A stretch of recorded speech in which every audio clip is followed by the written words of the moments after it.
America in 2009 was desperate for change. The past 8 years had been a disaster. Those weapons of mass destruction got to be somewhere. Maybe under here.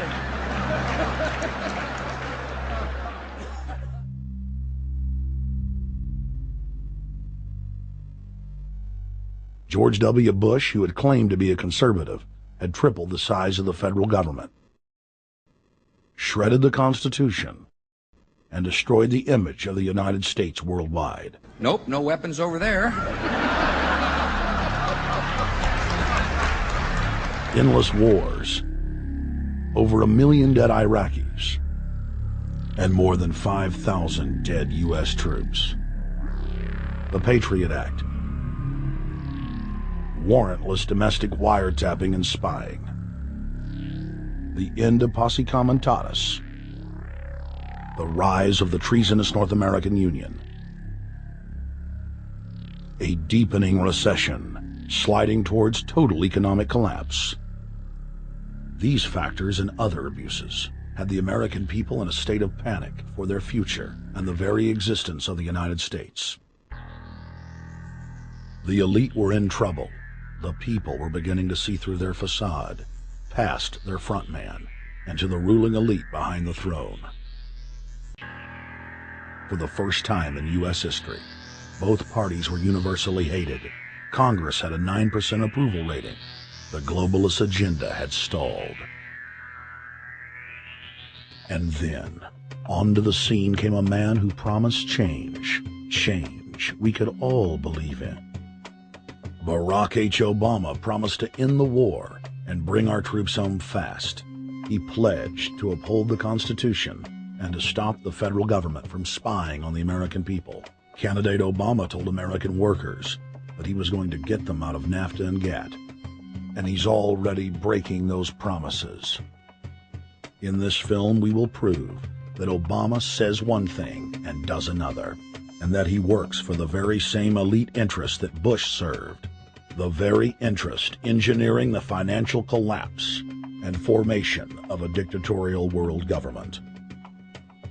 This film is not about left or right. It is nonpartisan. Our past documentary films are among some of the most damning indictments of George W. Bush and his administration that have ever been made. If humanity has any hope of effecting real change for the better, it will not come from the Madison Avenue false reality makers who have cast Barack Obama as the savior of the world. To alter our course from tyranny to liberty, to defeat the corrupt elite, we must get past the puppets and confront the real power structure of the planet.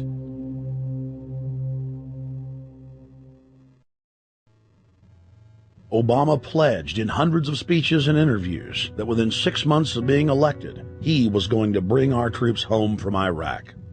But after he was inaugurated, the story changed. Now he said that they would look at bringing some of the troops home in 16 months. 2 weeks later, his story had changed again. Now the administration would look at bringing the troops home in 23 months. Well, Obama's already fudging.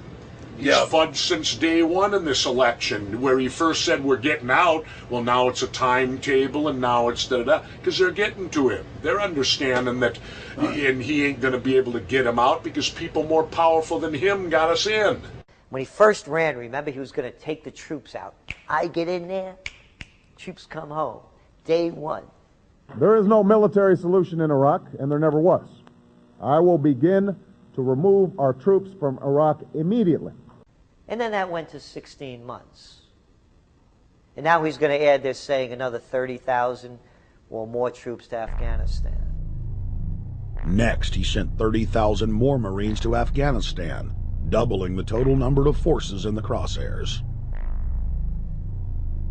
Barack then announced that he was going to move missile systems into Eastern Europe to encircle Russia. But after all, what should we expect after he kept Bush's Secretary of Defense Robert Gates? The outcome of this policy is if you're constantly meddling near the Russian borders with these fascist creeps, IMF NATO agents like Yushchenko of Ukraine or Saakashvili or Georgia or these Kaczynski twins in Poland or various collections of people in Latvia, Lithuania, Estonia, you're tied to these gangsters, and if they decide to start a war, that rapidly escalates into thermonuclear World War III. This is worse than the neocons. Bush and Cheney never got as far as Brzezinski, Soros, and the other people running Obama. Barack Obama swore that he would vote to repeal the Patriot Act, but then he voted for its reauthorization. Obama decried the Bush administration's illegal warrantless wiretapping of the American people. Then he voted to legalize it. Obama pledged that he would filibuster any attempt to give retroactive immunity to the telephone companies, the telecom companies, except he then turned around and voted for that bill. Most people don't know, for example, that he voted to reinstate the Patriot Act and more government wiretapping. Candidate Obama told desperate factory workers in speech after speech that he was going to renegotiate NAFTA and GATT to make it more fair for American workers. It is absolutely true that NAFTA was a mistake. But then his campaign was caught sending out memos to top corporate leaders, telling them not to worry and that it was just campaign rhetoric. We had Obama saying, you know, I'm against free trade. I don't like NAFTA and all those free trade sellouts. We had Austin Goolsbee going to the Canadian diplomats and saying, don't mind him. He's just popping off. That's just election era rhetoric. Doesn't mean anything. Presidential candidate Barack Obama was publicly criticizing the North American Free Trade Agreement in a bid for votes, but privately telling Canadian officials not to worry about it. He said that he was going to bring us peace in the Middle East. He said that he was going to bring us transparency and a balanced economy. He said that he was going to not have lobbyists. He said he was going to clean up government. He said he was going to work for the environment. And point by point by point, within the first month of his inauguration, he has lied and deceived and cheated the American people.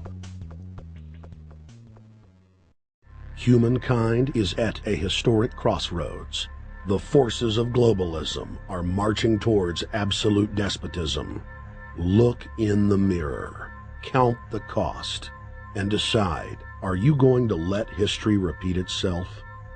Or will you stand tall with freedom lovers everywhere and stop the completion of a world dictatorship? In the New World Order's war against humanity, Barack Obama is the tip of the spear. The information contained in this film is vital to the future of the Republic and to freedom worldwide. Get your copy of The Obama Deception today at Infowars.com or download it in super high quality at PrisonPlanet.tv. The Obama Deception. The truth strikes back.